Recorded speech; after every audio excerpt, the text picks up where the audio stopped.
저는 지금 대문 앞에 서 있습니다. 새벽 5시 반부터 준비해서 나온 이 자리에서 벌써 1시간째 서 있습니다. 손에 든 캐리어 손잡이가 땀으로 미끄러집니다. 아침 햇살이 눈부시게 쏟아지는 이 순간, 저는 알지 못했습니다.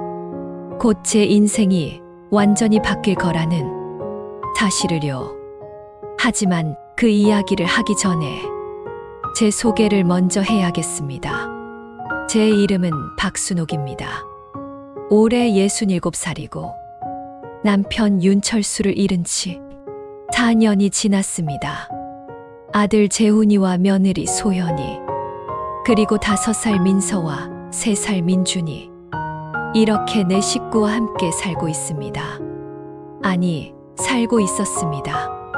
정확히 말하면요. 구독과 좋아요 눌러주시면 저에게 엄청난 힘이 됩니다. 좋아하시는 풍경이 있으면 댓글에 남겨주세요. 제가 열심히 찾아서 이야기를 들으시는 동안 눈요기할 수 있도록 해드릴게요. 구름, 나무, 해바라기, 장독대, 아무거나 좋습니다. 이 이야기는 지난 추석 연휴에 시작되었습니다. 아니, 어쩌면 그보다 훨씬 전부터 시작된 건지도 모르겠습니다. 다만 제가 눈치채지 못했을 뿐이죠. 그날은 8월 중순쯤이었습니다. 저녁 6시쯤 되었을까요? 부엌에서 저녁 준비를 하고 있는데 며느리 소연이가 들어왔습니다.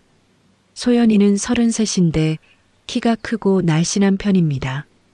그날도 회사에서 막 퇴근한 모양인지 검은색 정장 바지에 흰 블라우스를 입고 있었어요. 머리는 단정하게 뒤로 묶었고요. 어머니, 이번 추석 연휴에 가족여행 가려고 하는데요. 소연이의 말에 제 손이 멈췄습니다. 무 썰던 칼을 도마 위에 내려놓고 소연이를 돌아봤어요. 소연이는 냉장고 문을 열며 물을 꺼내 마시고 있었습니다. 여행을? 어디로?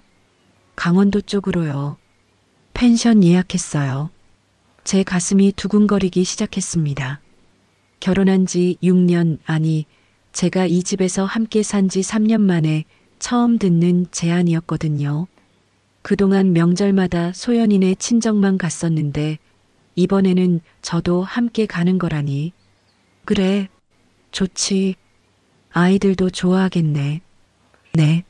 민서가 요즘 자연체험 학습하고 싶다고 해서요. 소연이는 물을 다 마시고 나서 자기 방으로 들어갔습니다. 저는 다시 물을 썰기 시작했는데 손끝이 자꾸 떨렸어요. 기쁨 때문이었습니다. 그날 밤 저는 잠을 제대로 이루지 못했습니다.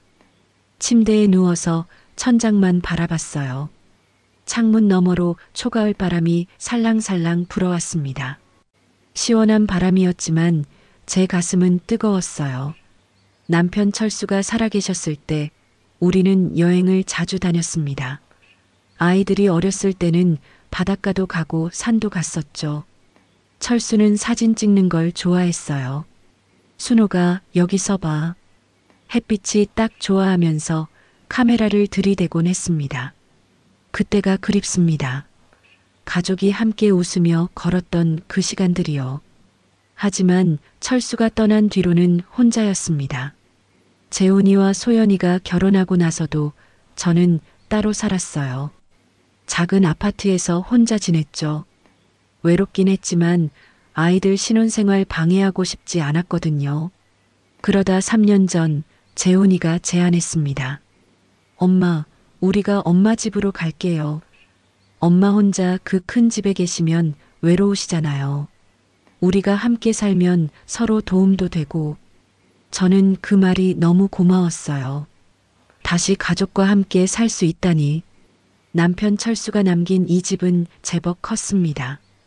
40평 아파트였거든요. 철수가 돌아가시기 전에 제 명의로 해놓으셨어요. 순호가 이 집은 내 거야. 절대 빼앗기지 말라고 하셨죠. 당시에는 무슨 뜻인지 잘 몰랐습니다. 재훈이네 가족이 이사 온 뒤로 집은 활기를 되찾았어요. 아이들 웃음소리가 울려 퍼지고 아침마다 분주한 소리가 났습니다. 저는 기뻤어요. 다시 가족이 생긴 것 같았으니까요. 하지만 현실은 생각과 달랐습니다. 소연이는 바빴어요. 회계사인 소연이는 아침 7시에 나가서 저녁 6시에나 돌아왔습니다. 주말에도 친정에 가거나 친구들을 만났어요. 재훈이도 마찬가지였습니다. IT 회사에 다니는 재훈이는 야근이 잦았고 주말에는 골프 약속이 있었죠. 그래서 아이들은 제가 봤습니다. 유치원 등하원도 제가 했고 밥도 제가 챙겼어요. 빨래도 하고 청소도 했습니다. 힘들지 않았어요. 손주들이 귀여웠고 가족을 위해 뭔가 할 수 있다는 게 좋았으니까요. 하지만 가끔은 외로웠습니다. 저녁 식사 시간에도 소연이는 스마트폰만 봤어요. 재훈이는 텔레비전에 빠져 있었고요. 제가 말을 걸면 네네 하면서 대답은 했지만 눈은 다른 곳을 보고 있었습니다. 명절 때는 더 했습니다. 추석이나 설날에 소연이는 친정 부모님이 편찮으셔서요라며 친정으로 갔어요. 재훈이도 따라갔죠. 저는 혼자 집에 남아서 차례상을 차렸습니다. 철수의 사진 앞에서 절을 하고 혼자 식혜를 마시며 앉아 있었어요. 그래도 참았습니다. 요즘 젊은 사람들은 다 그렇다고 소연이도 자기 부모님이 보고 싶을 거라고 스스로를 달랬어요. 그러다 이번에 여행 제안을 들은 겁니다. 제 생일도 기억 못하던 소연이가 먼저 여행을 가자고 한 거예요. 저는 이게 변화의 신호라고 생각했습니다. 이제 우리도 진짜 가족처럼 지낼 수 있겠구나 하고요. 다음 날부터 저는 여행 준비에 몰두했습니다. 백화점에 가서 새 옷을 샀어요. 연한 베이지색 바람막이 점퍼와 편한 운동화. 모자도 하나 샀습니다. 손주들 간식도 한가득 준비했어요. 민서가 좋아하는 초코과자, 민준이가 좋아하는 젤리, 선크림도 새로 샀습니다. 4년 만에 처음 사는 화장품이었어요. 철수가 떠난 뒤로는 꾸미는 게 무슨 의미가 있나 싶었거든요. 하지만 이번에는 달랐습니다. 가족 사진도 찍을 테니까요. 출발 전날 밤 저는 캐리어를 쌌습니다. 옷가지를 하나하나 개켜서 넣으면서 설렜어요. 오랜만에 느껴보는 행복한 떨림이었습니다. 잠자리에 들었지만 잠이 오지 않았어요. 시계를 보니 11시, 12시, 새벽 1시. 결국 2시간도 못 자고 새벽 4시에 일어났습니다. 씻고 옷을 갈아입었어요. 새로 산 베이지색 점퍼가 잘 어울렸습니다. 거울을 보니 67살 할머니가 아니라 설레는 소녀 같았어요. 5시 반 캐리어를 끌고 대문 앞으로 나왔습니다.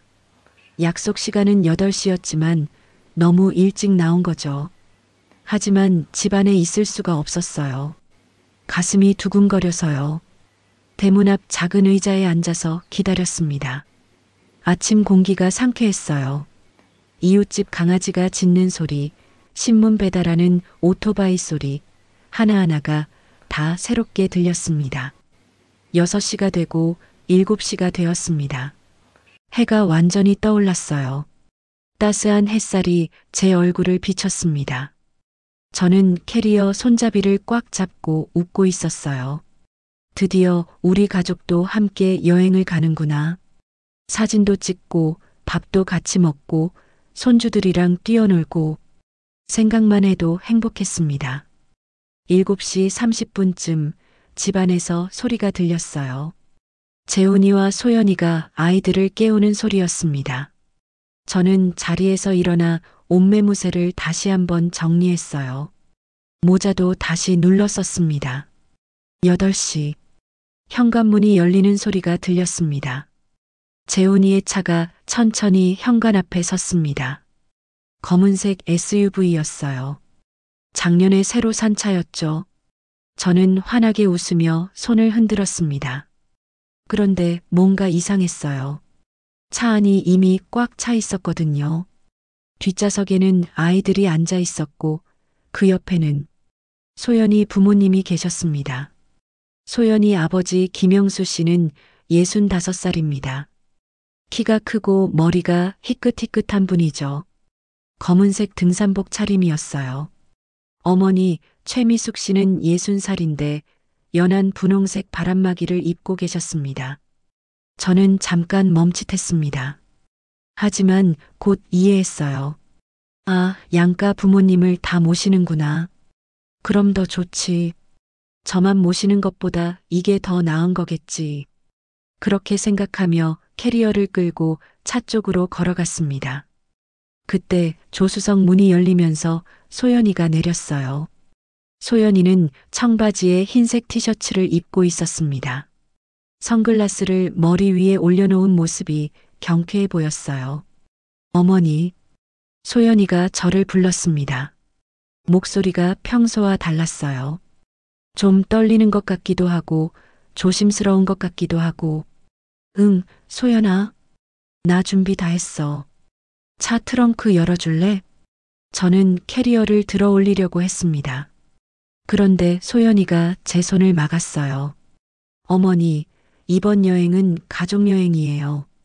소연이의 말에 저는 캐리어 손잡이에서 손을 떼고 소연이를 봤습니다. 무슨 말인지 이해가 안 됐거든요. 응, 알아. 가족여행이잖아. 그래서 나도 이렇게. 어머니, 저희 식구끼리만 가는 거예요. 순간 제 귀가 멍해졌습니다. 주변 소리가 다 사라진 것 같았어요. 소연이 입이 움직이는 게 보였지만 소리는 잘 들리지 않았습니다. 무슨 소리니? 제 부모님이랑 저희 부부랑 아이들이요. 그러니까 6명이요. 그리고 어머니. 자리가 모자라요. 짐도 너무 많고. 저는 소연이를 봤습니다. 소연이는 제 눈을 피했어요. 선글라스를 내려 눈을 가렸습니다. 나는 가족이 아니니? 제 목소리가 떨렸습니다. 손도 떨렸어요. 캐리어 손잡이를 다시 잡았는데 손에 힘이 들어가지 않았습니다. 그게 아니라 소연이가 뭔가 말하려다 멈췄습니다. 그때 차 안에서 재훈이 목소리가 들렸어요. 빨리 출발하자. 고속도로 막히겠어. 재훈이는 저를 보지 않았습니다. 운전대만 붙잡고 있었어요. 뒷좌석에 앉은 소연이 부모님도 창밖을 보고 계셨죠. 아무도 저를 보지 않았습니다. 소연아, 나도 준비 다 했어. 보다시피 옷도 새로 사고 간식도 싸고. 제 목소리가 점점 작아졌습니다. 소연이는 고개를 저었어요. 어머니, 다음에 또 기회 있을 거예요. 이번에는 저희끼리만 좀 있고 싶어서요. 다음에는 언제인데? 제가 물었습니다. 소연이는 대답하지 않았어요. 그저 차문을 열고 올라탔습니다. 저는 그 자리에 서 있었습니다. 캐리어 손잡이를 붙잡은 채로요. 차가 천천히 움직이기 시작했어요. 뒷좌석 창문으로 민서가 저를 봤습니다. 민서가 손을 흔들었어요. 저도 손을 흔들었습니다. 하지만 얼굴에서는 눈물이 흘러내리고 있었어요. 차가 골목을 빠져나갔습니다. 빨간 차가 점점 작아지더니 사라졌어요. 저는 대문 앞에 서 있었습니다. 1시간 반을 기다렸던 그 자리에 여전히 서 있었어요. 새로 산 베이지색 점퍼를 입고 모자를 쓰고 캐리어를 끌고 있는 67살 할머니가 혼자 서 있었습니다. 그때 옆집 김말자 씨가 지나가다 저를 봤어요. 어머, 순옥 씨, 여행 가세요? 김말자 씨는 70살인데 매일 아침 시장 가는 길에 우리 집 앞을 지나갑니다. 회색 머리를 짧게 자르고 늘 검은색 조끼를 입고 다니는 분이에요. 저는 대답할 수가 없었습니다. 입을 열려고 했는데 목이 막혔어요. 순옥 씨? 김말자 씨가 걱정스러운 얼굴로 다가왔습니다. 저는 고개를 저었어요. 그리고 캐리어를 끌고 집 안으로 들어갔습니다. 현관문을 닫는 순간 다리에 힘이 풀렸습니다. 그대로 주저앉았어요. 현관 바닥은 차가웠습니다. 8월인데도 바닥이 이렇게 차가웠나요? 캐리어가 옆으로 넘어갔어요. 지퍼가 조금 열려 있어서 안에 든 옷가지가 보였습니다. 새로 산 베이지색 셔츠, 손주들 간식, 선크림, 모두 쓸모 없어진 것들이었습니다. 저는 그 자리에서 한참을 앉아 있었어요. 울지도 않았습니다. 그냥 멍하니 앞을 보고 있었죠. 거실 시계 초침 소리만 똑딱똑딱 들렸어요. 얼마나 지났을까요? 해가 높이 올라가 거실 창문으로 쏟아져 들어왔습니다. 밝은 햇살이었는데 저는 춥기만 했어요. 천천히 일어났습니다. 캐리어를 끌고 제 방으로 갔어요.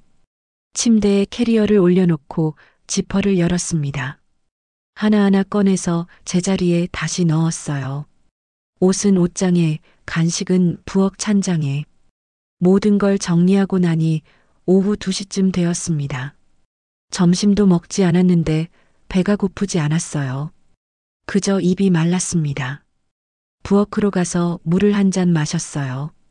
싱크대 너머로 창밖이 보였습니다. 파란 하늘에 구름 한 점 없었어요. 여행 가기 딱 좋은 날씨였습니다. 소연이의 말이 계속 맴돌았어요. 이번 여행은 가족여행이에요. 저희 식구끼리만 가는 거예요. 저는 가족이 아니었나 봅니다. 3년 동안 함께 살면서 아침마다 밥을 차려주고 손주들을 돌보고 빨래를 하고 청소를 했지만 저는 가족이 아니었어요. 그저 같은 집에 사는 남이었던 거죠. 편리한 가정부, 돈도 안 드는 베이비시터, 그 이상도 이하도 아니었던 겁니다. 물컵을 내려놓았습니다. 손이 떨려서 컵이 싱크대에 부딪혀 소리가 났어요. 제 얼굴을 봤습니다. 창문에 비친 제 모습을요. 67살 할머니였습니다. 주름진 얼굴, 희끗희끗한 머리, 축 처진 어깨, 아무런 가치도 없어 보이는 늙은 여자였어요. 하지만 그 순간 제 안에서 뭔가 단단해지는 걸 느꼈습니다. 슬픔이 분노로 바뀌었고 분노는 다짐이 되었습니다. 이대로 당하지 않겠다고, 이대로 무시당하지 않겠다고. 저는 제 방으로 가서 서랍을 열었습니다. 제일 아래 서랍에는 중요한 서류들이 보관되어 있었어요. 그 중에서 등기부등본 한 장을 꺼냈습니다. 이 집의 주인은 바로 저 박순옥이었습니다. 남편 철수가 돌아가시기 전에 제 이름으로 해놓으신 거였어요. 3년 전 재혼인의 가족을 받아들일 때도 저는 집 주인이었습니다. 제 집에 아들 가족을 들인 거였죠. 순옥아, 이 집은 내 거야. 절대 빼앗기지 마. 철수의 마지막 말이 이제야 이해됐습니다. 남편은 알고 계셨나 봅니다. 언젠가 이런 날이 올 거라는 걸요. 저는 등기부등본을 펼쳐서 한참 들여다봤습니다. 그리고 결심했습니다. 이제 게임의 규칙을 바꿀 시간이 왔습니다. 그날 밤 저는 잠들지 못했습니다. 침대에 누워 천장만 바라봤어요. 에어컨 바람이 살랑살랑 불어왔지만 제 가슴은 뜨거웠습니다. 분노와 슬픔이 뒤섞여 끓어오르고 있었거든요. 새벽 4시쯤 되었을까요? 저는 일어나 앉았습니다. 더 이상 누워 있을 수가 없었어요. 거실로 나가니 고요했습니다. 재혼인의 가족은 강원도 어딘가에서 편히 자고 있겠죠. 저만 빼고 말입니다. 소파에 앉아서 거실을 둘러봤어요. 저 텔레비전은 재작년 제가 산 겁니다. 100만 원 넘게 주고 샀죠. 소파도 제 돈으로 새로 바꿨고 식탁도 제가 샀습니다. 하지만 아무도 고맙다는 말을 하지 않았어요. 당연한 것처럼 여겼습니다. 창밖이 서서히 밝아왔습니다. 8월의 새벽은 일찍 찾아왔어요. 5시쯤 되니 환해지기 시작했습니다. 저는 씻고 옷을 갈아입었어요. 검은색 긴팔 티셔츠에 면바지를 입었습니다. 단정하게 머리도 빗었고요. 거울을 봤습니다.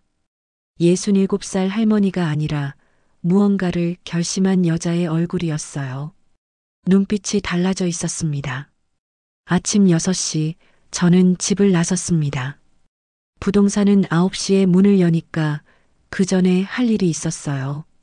동네 카페에 들어가 아메리카노를 주문했습니다.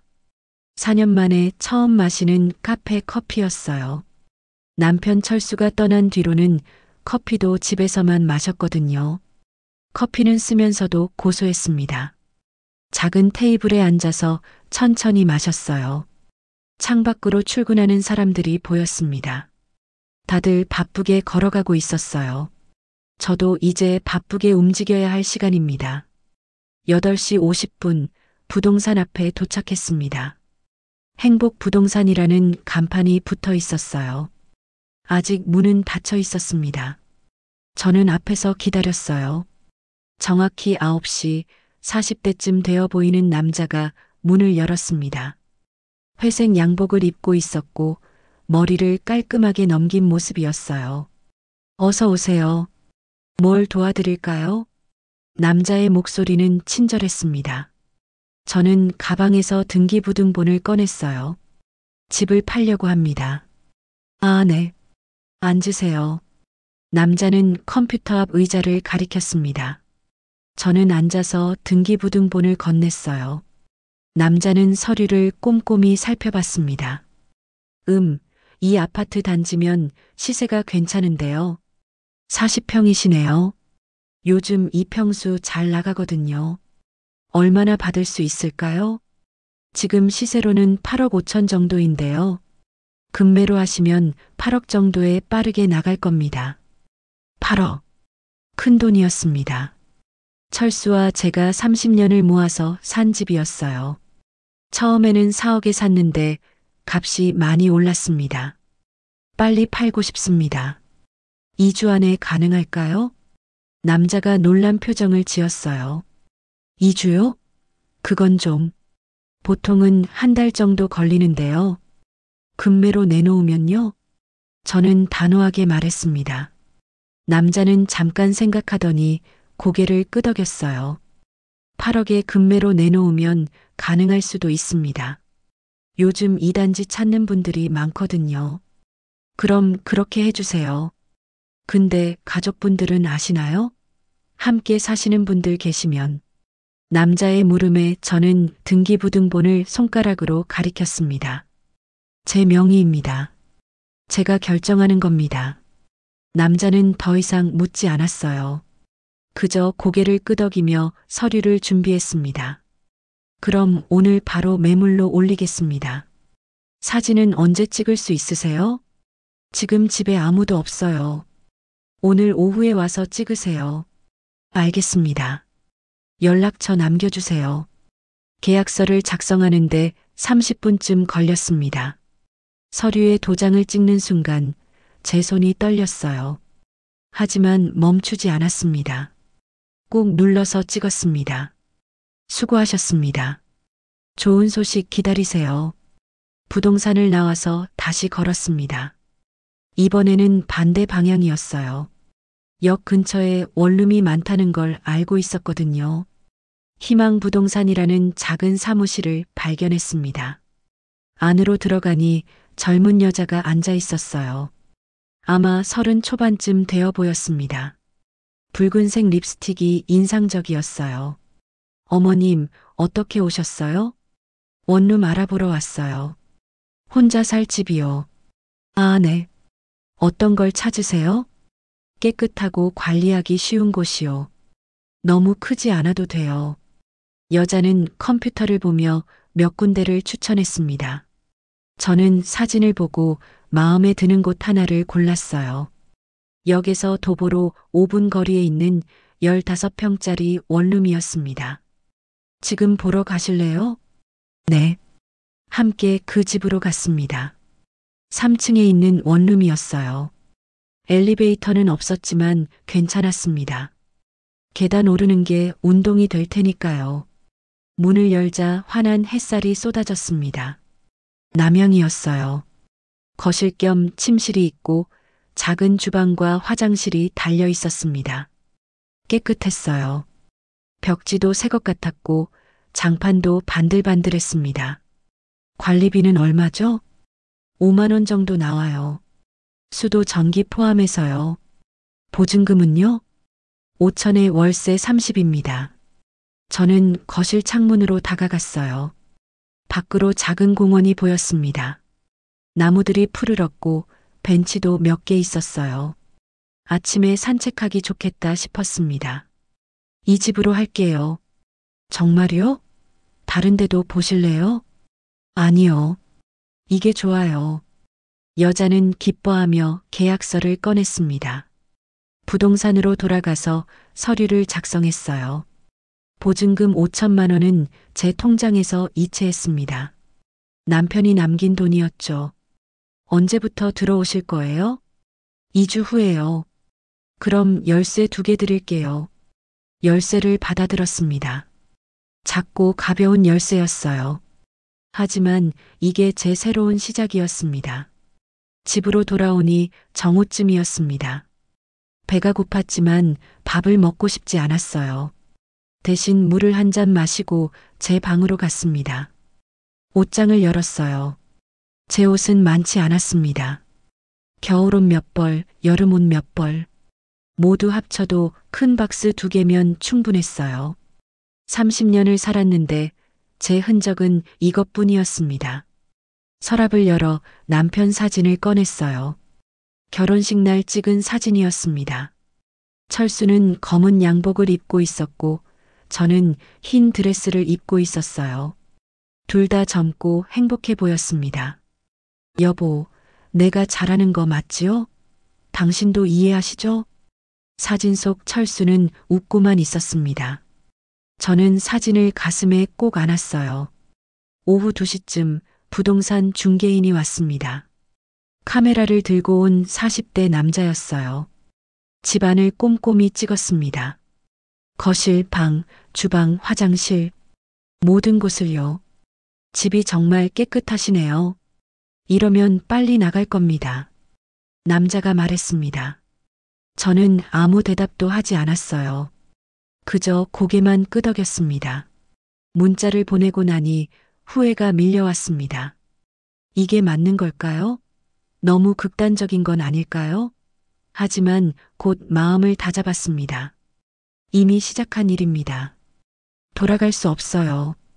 핸드폰을 끄고 소파에 앉았습니다. 거실이 고요했어요. 시계 소리만 똑딱똑딱 들렸습니다. 저는 그 소리를 들으며 눈을 감았어요. 이제 돌아올 수 없는 강을 건넜습니다. 재훈이는 펜션 테라스에 앉아 커피를 마시고 있었습니다. 아침 9시쯤이었을 거예요. 강원도의 공기는 맑고 상쾌했습니다. 앞으로 초록빛 산이 펼쳐져 있었고 아이들은 마당에서 뛰어놀고 있었어요. 소연이는 옆에서 스마트폰을 보고 있었습니다. 소연이 부모님은 산책을 나가셨고요. 평화로운 아침이었죠.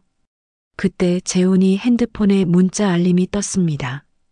어머니에게서 온 문자였어요. 재훈이는 별 생각 없이 열어봤습니다. 집 팔았다. 2주 후 비워야 한다. 각자 알아서 살아라. 재훈이는 화면을 다시 봤습니다. 제대로 읽은 게 맞나 싶었거든요. 하지만 글자는 변하지 않았어요. 집을 팔았다고 써 있었습니다. 소연아? 재훈이의 목소리가 떨렸습니다.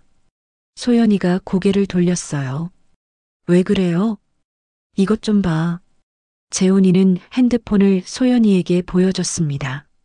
소연이는 문자를 읽더니 얼굴이 하얗게 변했어요. 이게 무슨 소리예요? 나도 몰라. 엄마한테 전화해 봐야겠어. 재훈이는 어머니께 전화를 걸었습니다.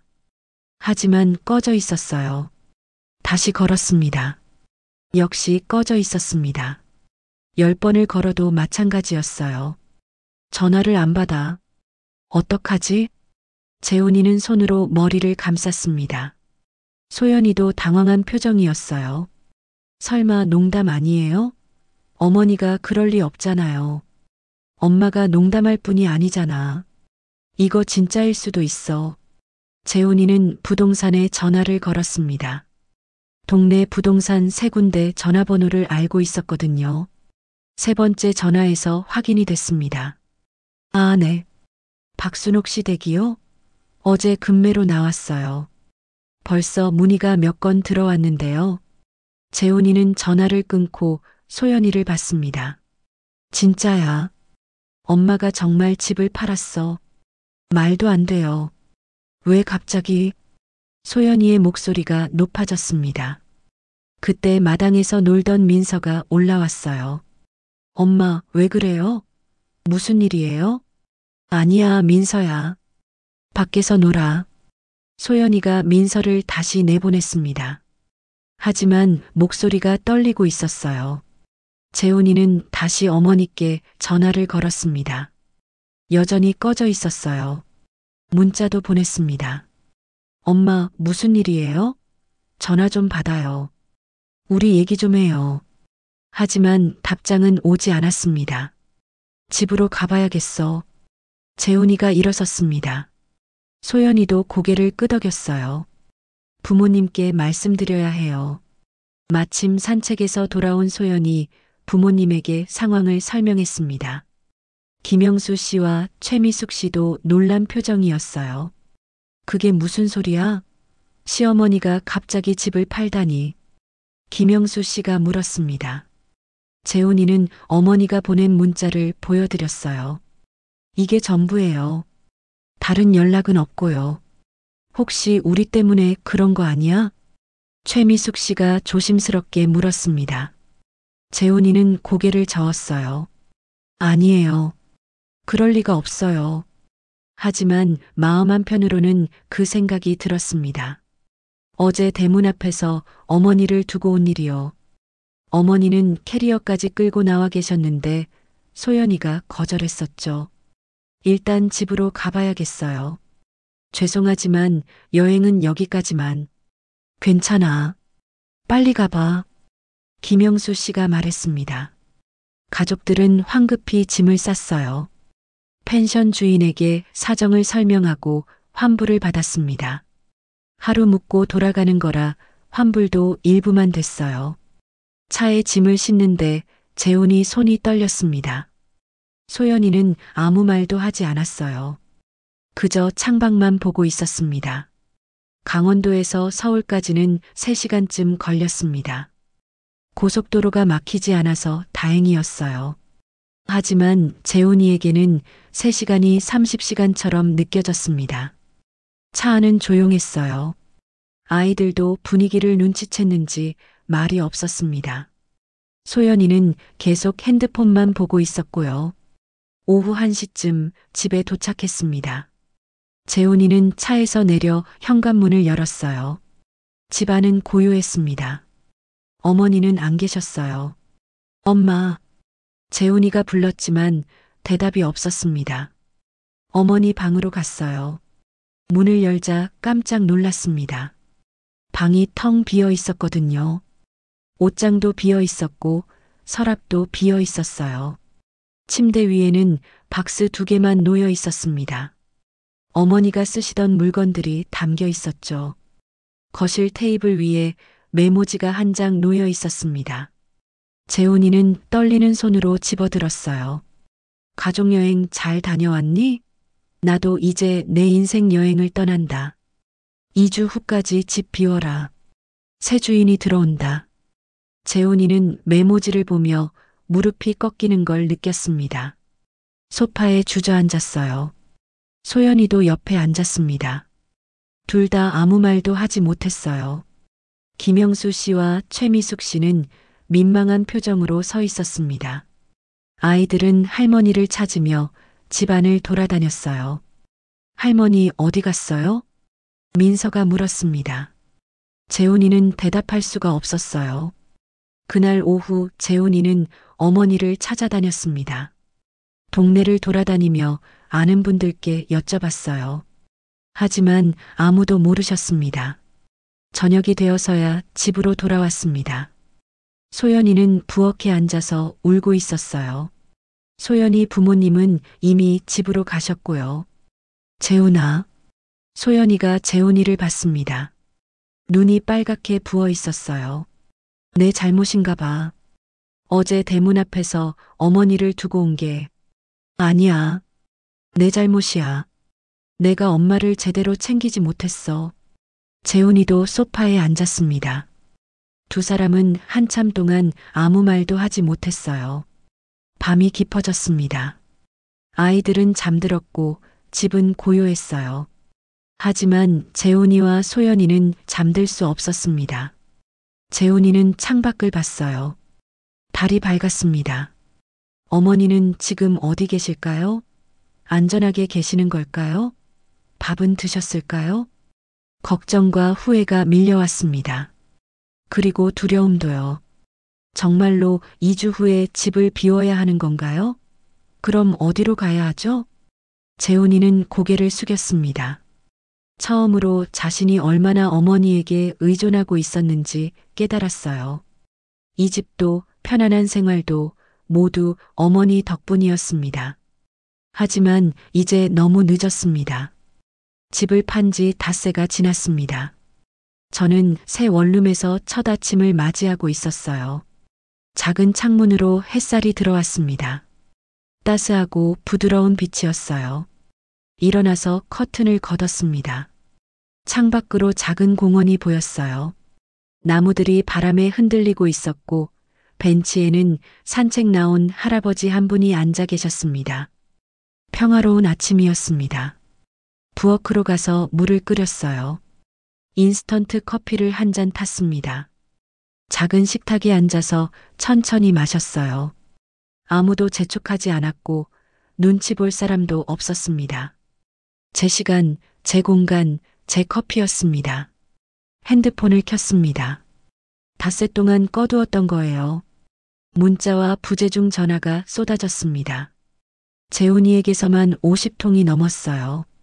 소연이에게서도 10여 통 왔고요. 하나하나 읽지 않았습니다. 그저 스크롤을 내리며 훑어봤을 뿐이에요. 엄마, 제발 어디 계세요? 대화 좀 해요. 미안해요. 비슷한 내용들이었습니다. 답장은 하지 않았어요.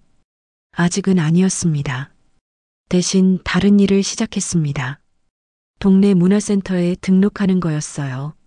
수영, 요가, 서예. 3가지 강좌를 신청했습니다. 오전에는 수영, 오후에는 요가나 서예. 바쁘게 지내기로 했어요. 첫 수영 수업은 월요일 아침 10시였습니다. 30년 만에 처음 입어보는 수영복이었어요. 거울을 보니 67살 할머니의 몸이었지만 부끄럽지 않았습니다. 다들 비슷한 나이였으니까요. 수영장 물은 시원했어요. 천천히 들어가 물속을 걸었습니다. 강사 선생님은 40대 여자였는데 친절하게 가르쳐 주셨어요. 할머님, 물이 무서우세요? 아니요. 괜찮아요. 그럼 일단 얼굴부터 담가 볼까요? 물에 얼굴을 담갔습니다.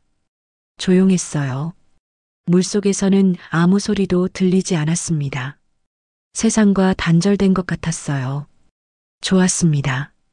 수업이 끝나고 탈의실로 갔습니다. 옆에서 비슷한 나이대 할머니 한 분이 말을 거셨어요. 처음 오셨어요? 네. 오늘 첫 수업이에요. 저는 작년부터 다니고 있어요. 이름이 뭐예요? 박순옥이에요. 저는 이경숙이에요. 혹시 점심 같이 드실래요? 오랜만에 받는 제안이었습니다. 저는 고개를 끄덕였어요. 경숙 씨와 함께 근처 식당에 갔습니다. 칼국수 집이었어요. 따뜻한 국물이 속을 데웠습니다. 순옥 씨는 혼자 사세요? 네. 남편은 4년 전에 떠났어요. 아이고, 그러셨구나. 저도 3년 전에 혼자 됐어요. 힘들죠? 힘들었는데 요즘은 괜찮아요. 자식들은요? 아들이 하나 있어요. 결혼했고요. 그럼 같이 사세요? 저는 잠깐 멈췄습니다. 뭐라고 대답해야 할까요? 따로 살아요. 최근에 독립했어요. 잘하셨어요. 저도 며느리랑 떨어져 사는데 그게 서로 편해요. 경숙 씨의 말에 고개를 끄덕였습니다. 우리는 한참 동안 이야기를 나눴어요. 자식 얘기, 손주 얘기, 건강 얘기. 오랜만에 느껴보는 편안한 대화였습니다. 그 시각 재훈이네 집에서는 전쟁이 벌어지고 있었습니다. 물론 저는 나중에 들은 이야기예요.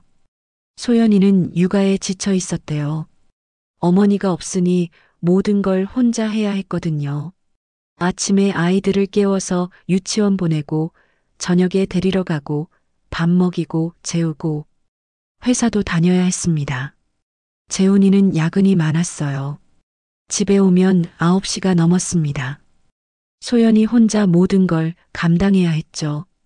일주일이 지나자 소연이는 한계에 다다랐대요.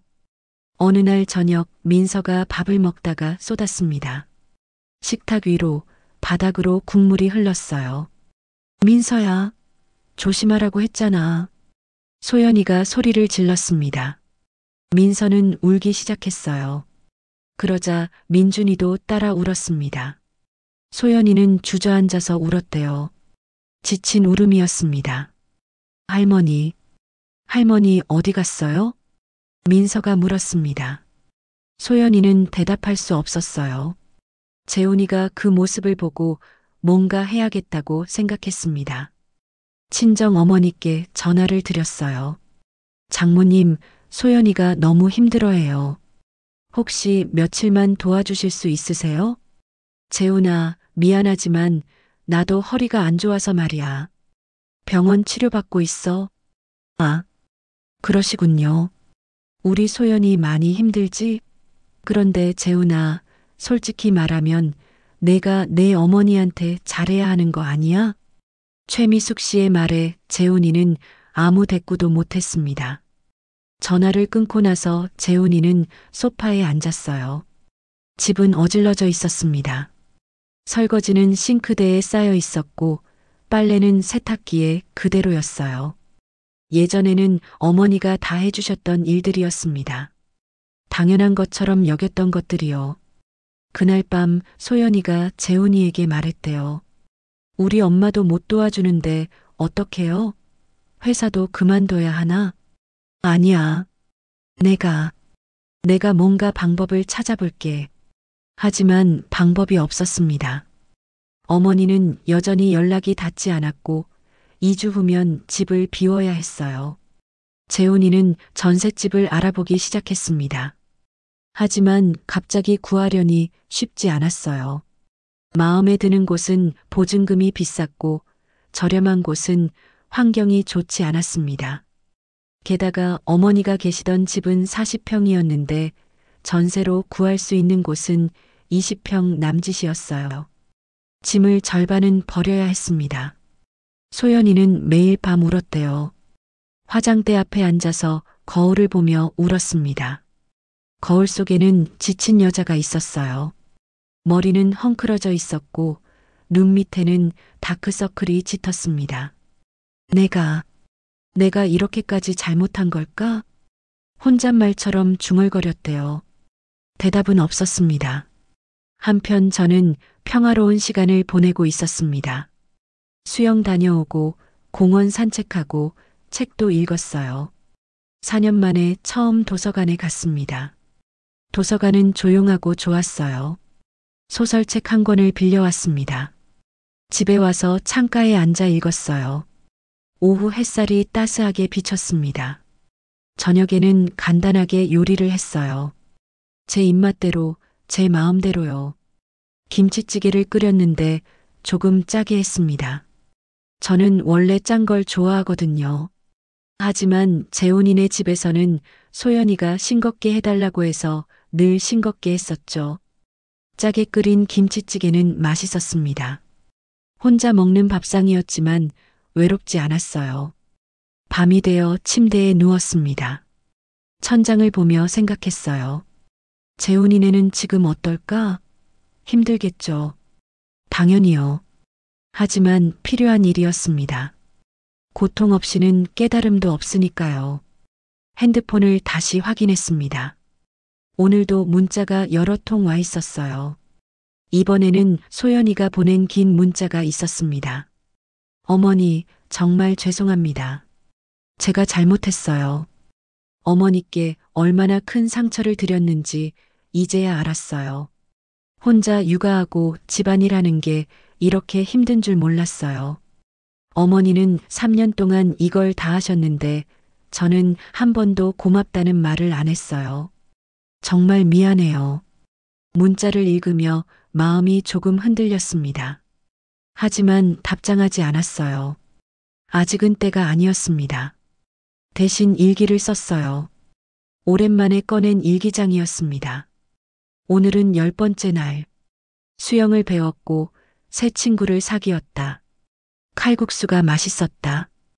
혼자 사는 것이 외롭지 않다. 오히려 자유롭다. 재훈이네는 힘들 것이다. 하지만 이것이 그들에게 필요한 시간이다. 일기를 쓰고 나니 마음이 정리되었습니다. 불을 끄고 눈을 감았어요. 곧 편안한 잠이 찾아왔습니다. 열이틀째 되는 날, 저는 경숙 씨와 함께 등산을 갔습니다. 집 근처 작은 산이었어요. 높지 않아서 1시간이면 오를 수 있었습니다. 아침 7시에 만나서 출발했습니다. 초가을 공기가 상쾌했어요. 나무 사이로 햇살이 비쳤고 새들이 지저귀고 있었습니다. 천천히 올라갔어요. 경숙 씨와 이야기하며 걸었습니다. 숨이 차지만 기분이 좋았어요. 순옥 씨, 요즘 표정이 많이 밝아졌어요. 경숙 씨가 말했습니다. 저는 웃었어요. 그래요? 제가? 네. 처음 봤을 때보다 훨씬 편해 보여요. 정말 그런 것 같았습니다. 거울을 볼 때마다 느꼈어요. 얼굴에서 무거운 짐이 내려간 것 같다고요. 정상에 올랐습니다. 서울이 한눈에 보였어요. 빌딩들이 빼곡하게 들어서 있었고 한강이 구불구불 흐르고 있었습니다. 아름답네요. 제가 말했습니다. 경숙 씨가 고개를 끄덕였어요. 그렇죠. 이래서 사는 것 같아요. 우리는 벤치에 앉아 쉬었습니다. 가져온 김밥을 나눠 먹었어요. 단순한 음식이었지만 맛있었습니다. 순옥 씨, 핸드폰 좀 빌려주실래요? 사진 찍고 싶은데 제 건 배터리가 없네요. 저는 핸드폰을 건넸어요. 경숙 씨가 풍경 사진을 찍더니 말했습니다. 우리도 같이 찍어요. 인증샷. 인증샷이요? 네. SNS에 올리는 거요. 순옥 씨도 SNS 하세요? 아니요. 잘 모르는데요. 그럼 제가 가르쳐 드릴게요. 요즘은 할머니들도 다 해요. 경숙 씨가 제 핸드폰에 앱을 깔아주고 계정을 만들어줬습니다. 그리고 우리가 찍은 사진을 올렸어요. 여기에 글도 쓸 수 있어요. 오늘 뭐 했는지, 기분이 어땠는지. 저는 간단하게 썼습니다. 첫 등산. 날씨 좋고 기분 좋았다. 좋아요. 이제 순옥 씨도 SNS 하는 사람이에요. 하산하면서 경숙 씨가 더 많은 걸 가르쳐 줬어요. 사진 올리는 법, 글 쓰는 법, 다른 사람 게시물 보는 법. 신기했습니다. 세상에 이런 것도 있었구나 싶었어요. 그날 이후로 저는 매일 사진을 올렸습니다. 수영장 사진, 공원 산책 사진, 도서관에서 읽은 책 사진. 소소한 일상이었지만 기록하고 싶었어요. 댓글도 달리기 시작했습니다. 멋지세요. 저도 수영 배우고 싶어요. 행복해 보이세요. 모르는 사람들이었지만 따뜻한 말들이었어요. 한편 재훈이는 그날 회사에서 힘든 하루를 보내고 있었습니다. 이 주일이 코앞인데 아직 집을 구하지 못했어요. 점심시간에 부동산 앱을 보며 한숨만 쉬었습니다. 회사 선배가 다가왔어요. 재훈아, 무슨 일 있어? 요즘 표정이 안 좋던데. 아, 그냥 좀 복잡한 일이 있어서요. 혹시 집 때문이야? 내 어머니 말이야. 재훈이는 깜짝 놀랐습니다. 선배님이 우리 어머니를 어떻게 아세요? SNS에서 봤어. 내 어머니 맞지? 박순옥 씨? 선배는 핸드폰을 꺼내 보여줬어요. 거기에는 어머니의 계정이 있었습니다. 등산 사진, 수영장 사진, 공원 사진들이요. 재훈이는 화면을 멍하니 바라봤습니다. 사진 속 어머니는 환하게 웃고 계셨어요. 건강해 보였고 행복해 보였습니다. 어머니가 정말 멋지시더라. 나이 들어서도 저렇게 활기차게 사시니까. 댓글 좀 봐. 다들 부러워해. 재훈이는 댓글들을 읽었습니다. 순옥 씨 요즘 정말 행복해 보여요. 자식들 독립시키고 인생 2막 사시는 거죠? 저도 순옥 씨처럼 살고 싶어요. 재훈이의 가슴이 무너졌습니다. 어머니는 자신들을 필요로 하지 않고 있었어요. 오히려 자신들 없이 더 행복해 보였습니다. 그동안 재훈이는 어머니가 자신들을 떠나서 외롭고 힘들 거라고 생각했어요. 언젠가는 돌아오실 거라고 믿었습니다. 하지만 틀렸습니다. 어머니는 혼자서도 잘 지내고 계셨어요. 아니, 혼자여서 더 잘 지내고 계셨습니다. 선배님, 저 먼저 가봐야겠어요. 재훈이는 조퇴를 하고 집으로 갔습니다. 소연이는 휴가를 내고 집에서 이삿짐을 싸고 있었어요. 눈이 퉁퉁 부어 있었습니다. 소연아, 이거 봐. 재훈이는 어머니의 SNS를 보여줬습니다. 소연이는 사진들을 하나하나 넘겨보며 울음을 터뜨렸어요. 어머니가 저렇게 행복해 보이시네요. 응. 우리가 필요하지 않으신가 봐. 재훈이의 목소리도 떨렸습니다. 그날 밤 재훈이는 어머니가 올린 모든 게시물을 다 봤습니다. 지난 열이틀간의 기록이었어요. 첫 수영 수업. 물이 무섭지 않았다. 새 친구 경숙 씨와 칼국수를 먹었다. 맛있었다. 도서관에서 책을 빌렸다. 오랜만이다. 공원에서 산책. 날씨가 좋다. 등산을 했다. 정상에서 본 서울이 아름다웠다. 모든 글이 긍정적이었습니다. 불평도 없었고 외로움도 없었어요. 그저 평화롭고 행복한 일상이었습니다. 재훈이는 그제야 깨달았습니다. 어머니가 3년간 얼마나 억눌려 지냈는지를요. 자신들을 위해 자신의 삶을 포기하셨다는 걸요. 그리고 이제 어머니는 자유로워지신 거였습니다. 재훈이는 소파에 앉아 고개를 숙였어요. 눈물이 흘러내렸습니다. 후회와 미안함이 밀려왔어요. 엄마, 미안해요. 정말 미안해요. 옆에서 소연이도 울고 있었습니다. 두 사람은 한참 동안 그렇게 앉아 있었어요. 민서가 다가와서 물었습니다. 아빠, 왜 울어요? 할머니 보고 싶어요? 재훈이는 민서를 안아줬습니다. 응, 할머니 보고 싶어. 할머니한테 가요. 할머니가 우리를 만나주실지 모르겠어. 민서는 아빠 품에서 울었습니다. 재훈이도 소연이도 함께 울었어요. 그날 밤 재훈이는 어머니께 긴 문자를 보냈습니다. 엄마, 저는 정말 나쁜 아들이었어요. 엄마가 얼마나 힘드셨는지, 얼마나 외로우셨는지 생각하지 못했어요. 엄마는 항상 계실 거라고, 항상 우리를 도와주실 거라고 당연하게 생각했어요. 하지만 틀렸어요. 엄마도 엄마만의 삶이 있으셨는데 저희가 빼앗았어요. 엄마 SNS 봤어요. 정말 행복해 보이세요. 저는 기쁘면서도 슬퍼요. 엄마가 우리 없이 더 행복해 보이니까요. 엄마 용서해 주세요. 제발요. 문자를 보내고 나서 재훈이는 핸드폰을 내려놨습니다. 답장은 오지 않을 거라는 걸 알고 있었어요. 하지만 그날 밤 늦게 핸드폰이 울렸습니다. 어머니에게서 온 문자였어요. 내일 오후 2시 역 앞 카페에서 보자. 너와 소연이만. 짧은 문자였지만 재훈이에게는 희망처럼 느껴졌습니다. 드디어 어머니를 만날 수 있게 된 거예요. 다음 날 오후 1시 40분, 저는 카페 앞에 서 있었습니다. 따뜻한 오후라는 이름의 작은 카페였어요. 역 바로 앞에 있었습니다. 유리문 너머로 안이 보였어요. 깔끔한 인테리어였습니다. 나무 테이블과 의자들이 놓여 있었고 벽에는 그림 몇 점이 걸려 있었어요. 조용하고 아늑한 분위기였습니다. 문을 열고 들어갔습니다. 커피 향이 났어요. 구석 자리에 앉았습니다. 창가 쪽이었죠. 밖이 잘 보이는 곳이었어요. 아메리카노를 주문했습니다. 커피가 나왔을 때 2시 5분 전이었어요. 천천히 마시며 기다렸습니다.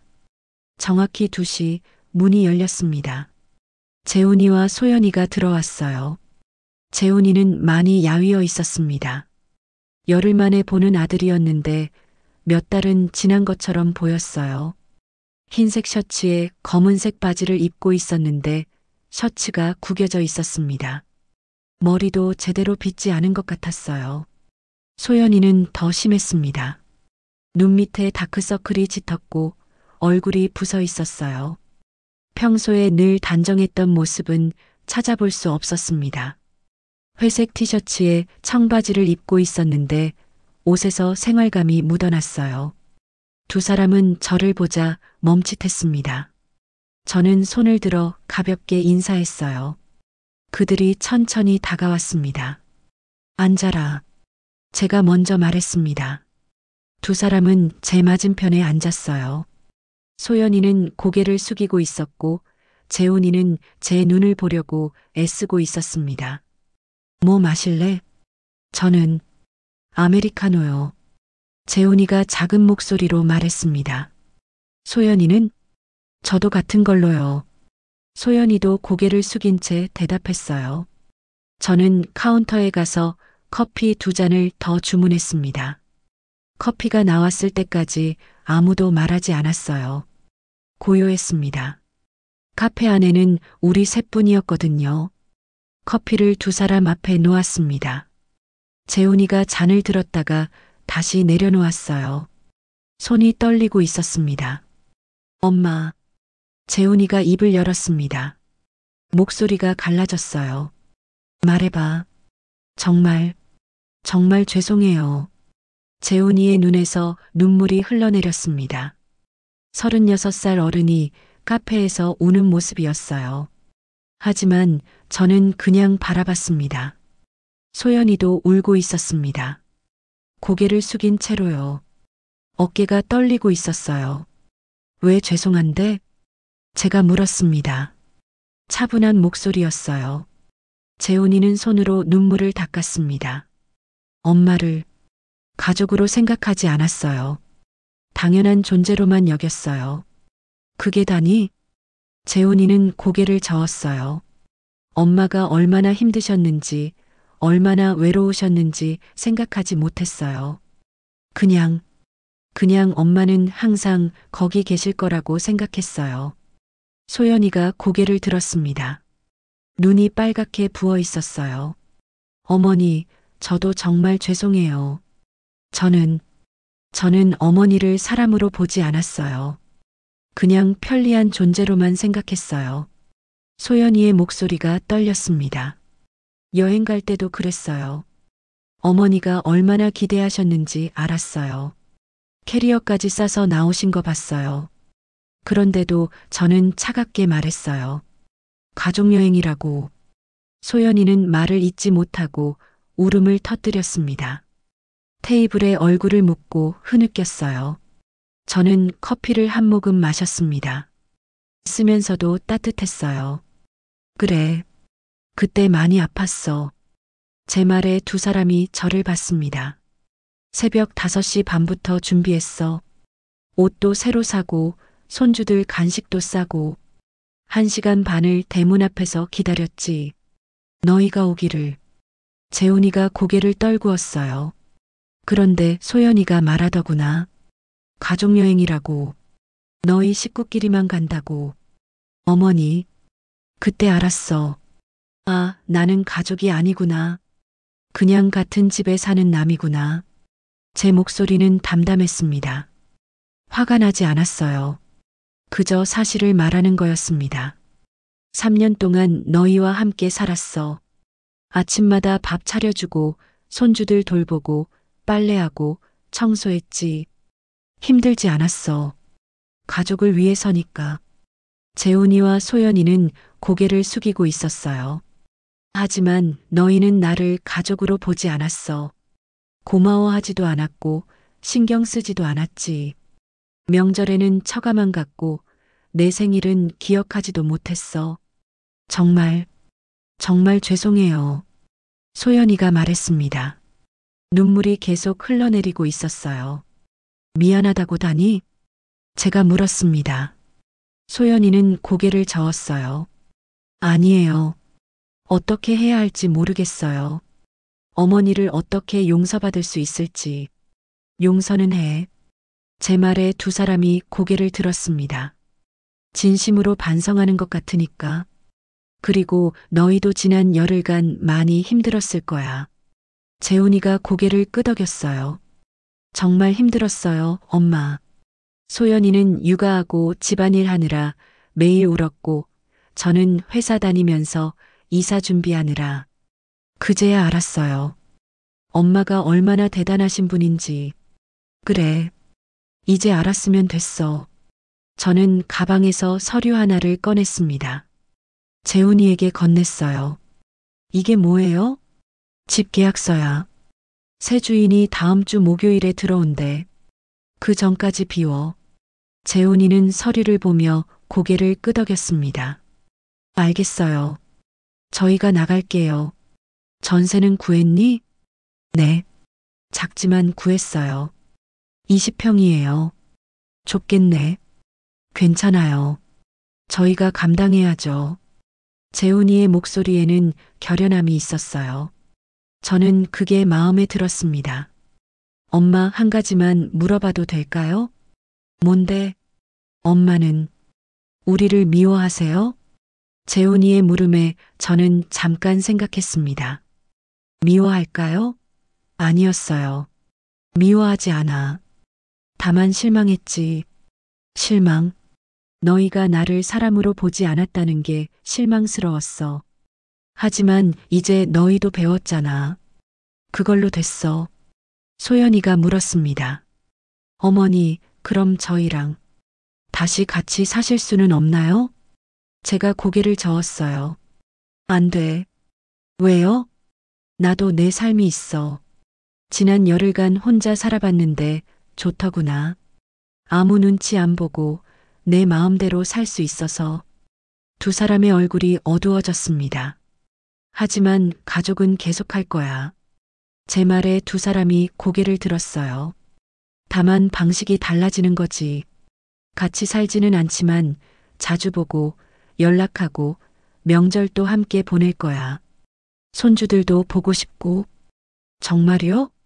재훈이가 물었습니다. 저는 고개를 끄덕였어요. 대신 규칙이 있어. 뭐든지 하겠어요. 일주일에 한 번 너희가 나를 찾아와. 손주들도 데리고 같이 밥 먹고 이야기하자. 네, 꼭 그렇게 할게요. 명절은 양가 공평하게 나눠. 추석은 처가, 설날은 시댁. 이렇게. 알겠어요. 그리고 내 생일은 절대 잊지 마. 소연이가 고개를 끄덕였습니다. 꼭 기억할게요, 어머니. 저는 커피를 다 마셨어요. 테이블 위에 잔을 내려놓으며 일어섰습니다. 나는 갈게. 너희도 이사 준비 바쁠 테니까. 엄마, 저희가 도와드릴 건 없어요? 없어. 나는 이미 다 정리했어. 현관으로 걸어가다가 뒤돌아봤습니다. 재훈이와 소연이가 자리에서 일어나 저를 보고 있었어요. 재훈아, 소연아. 네, 어머니. 앞으로 잘해. 네. 꼭 그렇게 할게요. 카페를 나왔습니다. 8월 끝자락에 햇살이 따스했어요. 하늘은 맑고 푸르렀습니다. 집으로 걸어가며 생각했어요. 이제 정말 끝났구나. 그리고 새로 시작되는구나. 가슴이 후련했습니다. 한 달이 지났습니다. 10월 초였어요. 가을이 깊어지고 있었습니다. 저는 원룸 창가에 앉아 커피를 마시고 있었어요. 창밖으로 공원이 보였습니다. 나무들이 노랗고 빨갛게 물들어가고 있었어요. 아름다운 풍경이었습니다. 핸드폰이 울렸어요. 재훈이에게서 온 문자였습니다. 엄마, 오늘 오후 5시에 찾아가도 될까요? 아이들이 할머니 보고 싶다고 해요. 저는 웃으며 답장을 보냈습니다. 그래. 와라. 저녁 준비해 놓을게. 지난 한 달간 재훈이네 가족은 약속을 잘 지켰어요. 일주일에 한 번씩 찾아왔습니다. 처음에는 어색했지만 점점 자연스러워졌어요. 저는 부엌으로 가서 저녁 준비를 시작했습니다. 오늘은 불고기를 만들기로 했어요. 민서와 민준이가 좋아하는 메뉴였습니다. 고기를 재우고 야채를 썰고 국도 끓였어요. 천천히 정성스럽게 준비했습니다. 예전처럼 의무감으로 하는 게 아니라 사랑하는 사람들을 위해 기꺼이 하는 일이었어요. 오후 4시 50분 초인종이 울렸습니다. 문을 열자 민서와 민준이가 뛰어들어왔어요. 할머니, 어머, 우리 민서 민준이. 많이 컸네. 아이들을 안아줬습니다. 따뜻했어요. 재훈이와 소연이도 들어왔습니다. 어머니, 안녕하세요. 소연이가 인사했어요. 손에는 과일 바구니를 들고 있었습니다. 왔니? 들어와. 좁은 원룸이었지만 5명이 앉으니 딱 맞았어요. 테이블에 음식을 차렸습니다. 와, 불고기다. 민서가 좋아하며 소리쳤어요. 민준이도 박수를 쳤습니다. 할머니가 너희 좋아하는 거 해놨지. 감사합니다, 할머니. 민서가 공손하게 인사했어요. 소연이가 잘 가르친 모양이었습니다. 5명이 둘러앉아 저녁을 먹었어요. 맛있었습니다. 음식 맛도 좋았지만 함께 먹는 시간이 더 좋았어요. 어머니, 요즘 어떻게 지내세요? 소연이가 물었습니다. 예전과 달리 진심 어린 관심이 묻어났어요. 잘 지내지. 수영도 배우고 요가도 하고 친구들도 사귀었어. 그러시구나. 다행이에요. 재훈이가 말했습니다. 너희는? 저희도 잘 지내요. 처음엔 힘들었는데 이제 적응했어요. 소연이의 얼굴에는 예전의 자신감이 돌아와 있었어요. 하지만 오만함은 없었습니다. 집이 좁아서 불편하진 않니? 괜찮아요. 오히려 정리가 잘 되더라고요. 관리하기도 쉽고 식사를 마치고 설거지를 했어요. 소연이가 도와주겠다고 했지만 거절했습니다. 괜찮아. 나 혼자 할게. 너는 아이들 봐. 대신 재훈이가 설거지를 도왔어요. 아들과 나란히 서서 설거지하는 게 오랜만이었습니다. 엄마, 다음 주가 엄마 생일이시죠? 재훈이가 물었어요. 저는 깜짝 놀랐습니다. 맞아. 기억하고 있었니? 당연하죠. 절대 잊지 않을 거예요. 저희가 호텔 뷔페 예약했어요. 같이 가실 거죠? 그래. 좋지. 설거지를 마치고 거실로 나왔어요. 아이들은 소연이와 함께 그림을 그리고 있었습니다. 할머니, 이거 할머니 드릴 거예요. 민서가 그림을 보여줬어요. 색연필로 그린 그림이었는데 5명이 손을 잡고 있는 모습이었습니다. 예쁘다. 고마워, 민서야. 그림을 받아 냉장고에 붙였어요. 이미 붙여놓은 그림들 옆에요. 지난 한 달간 아이들이 그려준 그림들이었습니다. 저녁 7시쯤 재훈이네 가족이 돌아갔어요. 현관에서 배웅하며 손을 흔들었습니다. 다음 주에 또 와. 네, 어머니. 건강하세요. 문을 닫고 거실로 돌아왔어요. 혼자가 되니 조용했습니다. 하지만 외롭지 않았어요. 소파에 앉아 핸드폰을 꺼냈습니다. SNS에 오늘 사진을 올렸어요. 아이들과 찍은 사진이었습니다. 손주들이 놀러 왔다. 불고기를 해주었다. 맛있게 먹는 모습이 예뻤다. 곧 댓글들이 달리기 시작했어요. 순옥 씨, 행복해 보이세요. 가족과 좋은 시간 보내셨네요. 손주들 너무 귀엽네요. 저는 하나하나 답글을 달았습니다. 감사하다고, 행복하다고요. 창밖을 봤어요. 해가 지고 있었습니다. 노을이 아름다웠어요. 주황색과 분홍색이 섞인 하늘이었습니다. 서랍에서 일기장을 꺼냈습니다. 오늘의 일기를 썼어요. 오늘은 45번째 날. 재훈이네가 찾아왔다. 아이들이 많이 컸다. 저녁을 함께 먹었고 행복했다.